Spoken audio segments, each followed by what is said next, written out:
여러분 반갑습니다. 오늘은 11월 3일 목요일 다섯째 날입니다. 함께 할 제목으로는 십자가의 의미라는 제목입니다.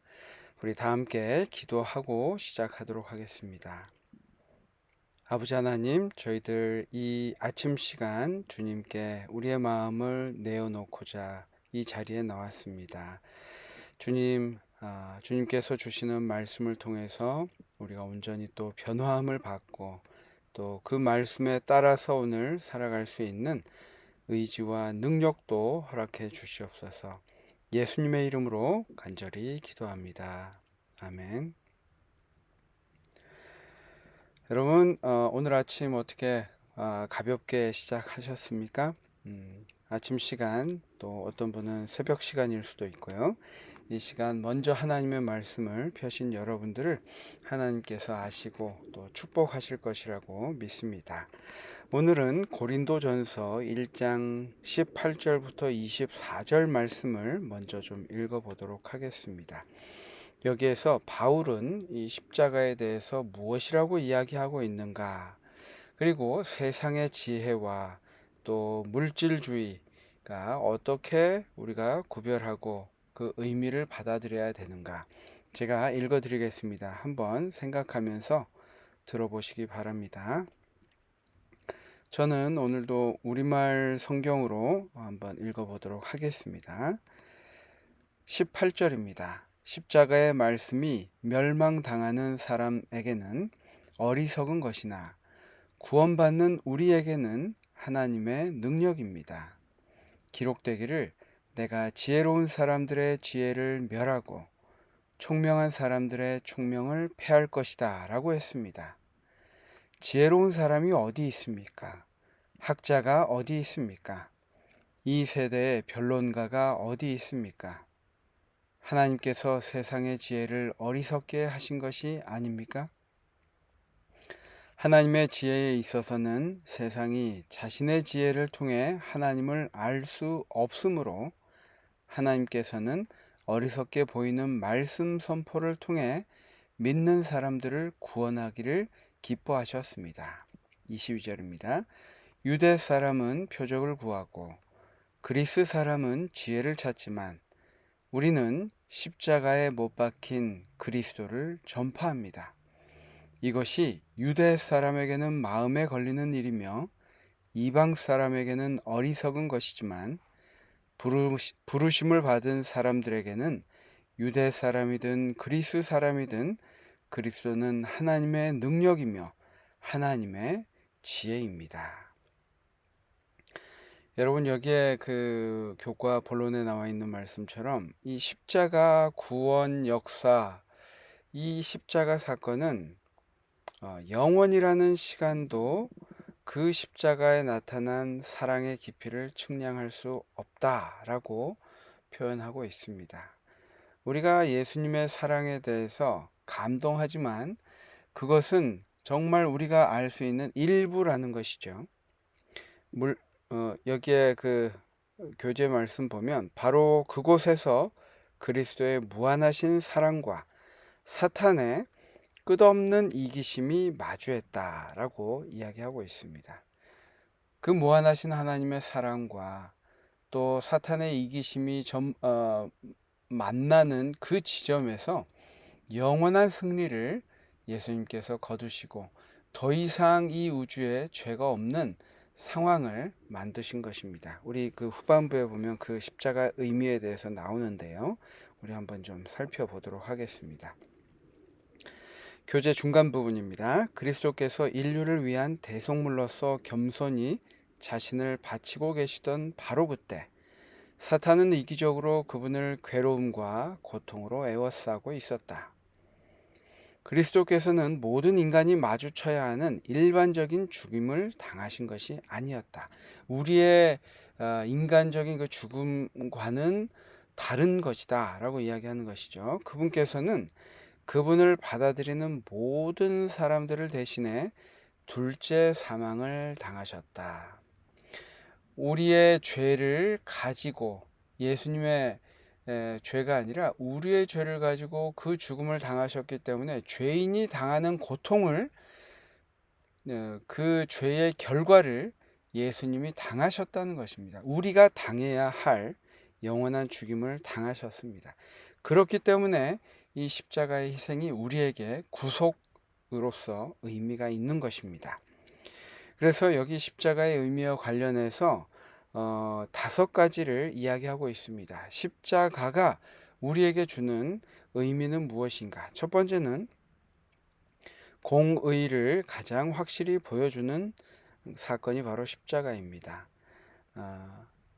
하나님께서 우리에게 은혜를 베푸셨지만 죄에 대한 분명히 결과가 있어야 함을 말씀하셨습니다. 그것이 원칙이지요. 그 원칙에 있어서 그 공의를 이루기 위해서는 반드시 죄의 결과를 처리하는 것이 있어야 되는데, 이 십자가는 바로 이 공의를 드러내게 해줍니다. 둘째는 십자가는 죄인들을 위한 하나님의 사랑을 가장 잘 나타낸다라고 이야기합니다. 그 모든 사랑을 우리가 다 이해할 수 없다고 방금 말씀드렸지만, 그 가운데 나타난 하나님의 사랑을 우리 십자가만큼 잘 보여주는 것이 없다라는 것이죠. 셋째는 십자가는 죄의 사슬을 끊기 위한 능력의 근원이다. 여러분, 우리가 예수님의 사랑을 깊이 느끼면 느낄수록, 우리가 세상적인 부모님의 사랑을 느끼면 느낄수록 부모님이 원하는 것들을, 옳은 것을 더 하고자 하는 마음이 생기는 것처럼, 예수 그리스도의 십자가 사랑은 우리가 죄의 사슬을 끊기 위한 능력을 주는 근원이 된다라는 것입니다.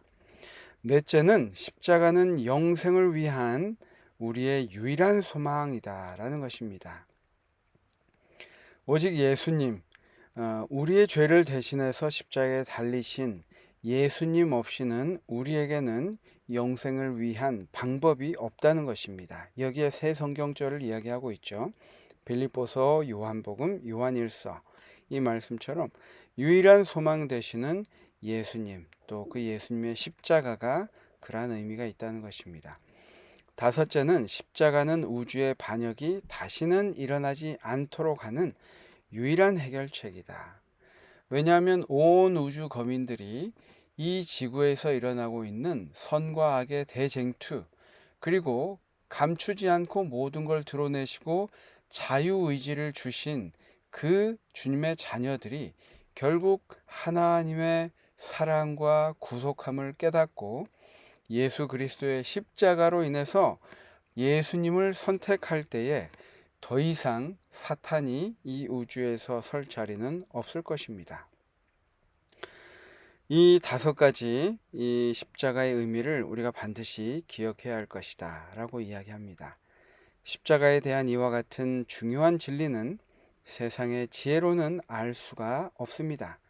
창조주가 존재한다는 가장 확실한 진리조차 인정하지 않는 이 세상의 지혜 앞에서 십자가에 관한 기별을 전하는 것은 미련한 것처럼 보일 수도 있다는 것입니다. 그렇게 이제 사람들이 이야기하니까요. 로마서에서도 이제 그 이야기를 하고 있고, 그래서 여기 이야기하고 있는 이 미련함을 나타내는 헬라어는 바보라는 영어 단어와 연결되어 있다고 합니다.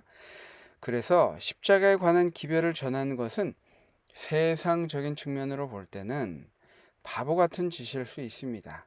세상의 지혜로는 예수님께서 십자가에서 대속적 죽음을 통해 우리에게 제공하시는 구원을 알 수 없다라고 이야기하는데, 여러분 복음을 전해 보시고 우리가 전도지나 아니면 책자나 아니면 함께 예수님을 믿자고 이야기해 보신 분은 아실 것입니다. 상대방이 어떤 이야기를 하지 않더라도 그 시선에서 느껴지는 것이 참으로 무가치한, 왜 이 사람들은 있지도 않는 것에 이렇게 빠져서 살아가나 라고 말하는 것 같은 그런 시선을 여러분 느껴보셨을 것입니다. 어떻게 보면 세상에서 볼 때는 정말 무가치하고 바보스러운 일일 수 있습니다. 하지만 이 모든 고린도전서에 우리가 시작할 때 읽었던 그 말씀처럼 유대 사람은 표적을 구하고 그리스 사람은 지혜를 찾지만 우리는 십자가에 못 박힌 그리스도를 전파합니다. 이것이 유대 사람에게는 마음에 걸리는 일이며 이방 사람에게는 어리석은 것이지만 24절입니다. 부르심을 받은 사람들에게는 유대 사람이든 그리스 사람이든 그리스도는 하나님의 능력이며 하나님의 지혜이기 때문입니다. 이 예수님은 우리에게 모든 능력이 되시기 때문에 우리가 이 세상의 지혜, 혹시 그렇게 보는 사람이 있다 할지라도 우리는 부르심을 받은 사람들입니다. 그러한 사람으로서 우리가 하나님의 말씀을 전해야 되는 소명도 우리가 깨닫게 되기를 간절히 바랍니다. 묵상 부분입니다. 세상의 지혜가 제공할 수 있는 것이 무엇이든 간에 그것이 우리가 예수님 그리고 전도에 미련한 것을 통해 갖게 된 소망을 방해하도록 내버려 둬서는 안 되는 이유는 무엇인가? 우리가 세상 사람들과 이제 교제하다가 또 그들의 생각하는 생각과 또 그들이 하는 일들과 이런 것들을 가까이 하다 보면 가끔 내가 믿고 있는 하나님에 대해서 내가 정확히 알고 있는가? 아니면 또 그것이 전혀 지금 이 교재에서 이야기하고 있는 것처럼 전혀 지혜롭지 못한 것처럼 보일 때도 생각될 때도 있는 것입니다. 그렇게 되도록 내버려둬서는 안 되는 이유, 그것은 예수 그리스도께서 우리에게 보이신, 우리의 눈과 우리의 생각을 열어서 보이신 이 말씀을 통해서 우리에게 주신 이 복음이, 예수님을 통해서 우리가 영원한 생명에 이를 수 있는 그 복음이 정말 허지로 돌아가지 않도록 우리 마음속에 굳건히 지켜야 되는 하나의 또 이유가 아닌가 생각해 봅니다. 우리가 발을 딛고 살아가고 있는 이 세상이 모두 사탄의 정복하에 있는 세상이기 때문에 우리는 가끔 그러한 것들을 그대로 받아들일 수도 있다는 것입니다.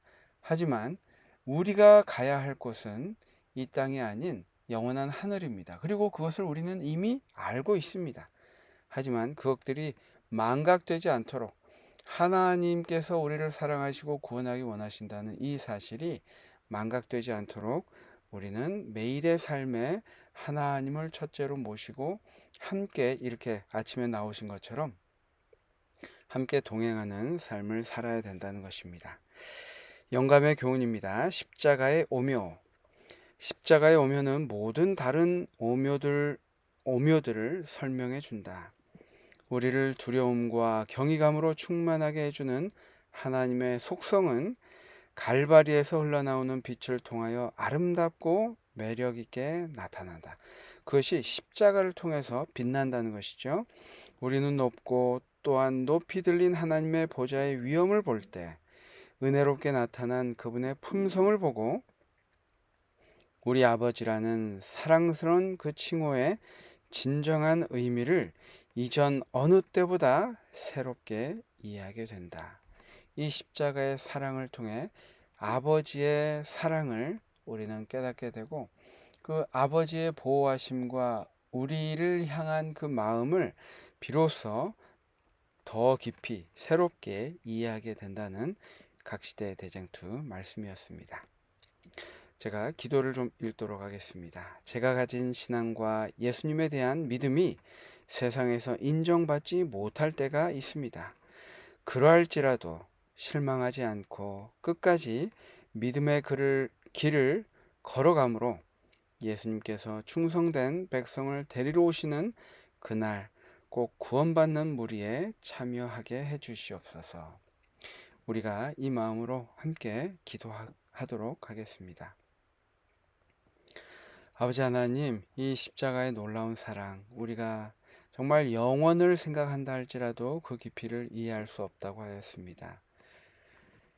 그러한 사랑으로 우리에게 베풀어 주신 놀라운 은혜를 우리가 잊지 않도록 도와주시고, 특별히 세상에서 말하는 지혜가 이것을 어리석게 본다 할지라도 주님께서 보이신 이 놀라우신 사랑을 그들에게 깨닫게 하고 그들에게 우리 삶으로 다가가서 그들과 함께 교제함으로써 그들에게 이 하나님의 사랑과 지혜를 전할 수 있는 우리 모두가 되도록 주님 함께하여 주시옵소서. 이 모든 말씀 예수님의 이름으로 간절히 기도합니다. 아멘. 감사합니다. 벌써 목요일입니다. 내일이면 또 우리 안식일을 예비하는 날인데요. 오늘도 기쁘고 행복한 하루 되시기 바랍니다. 감사합니다.